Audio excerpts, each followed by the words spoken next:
Pirtûka xwendinê Rûpel Notû yek ders 6 çe Lawikê min çû seferê hat dîsa kerê berê. Heso lavê min tu bixêr hatî. Li nav xêrê be bavo.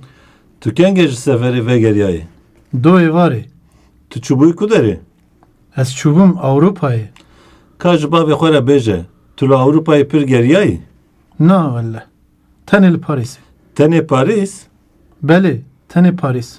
Baş e, te quleya Eyfelê dît? Ji dûr ve. Lê dêra Notre Dameê? Wê jî. Her duyan jî ji dûr ve.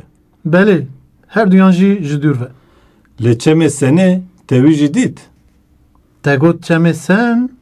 Ha, carek di bera derbas bûm. Baş e, ev çend salin te li Parîsê çi kir? Têra xwe li pey keçikên xweşik geriyam. Wax li min, lawkê min çû seferê hat dîsa kerê berê.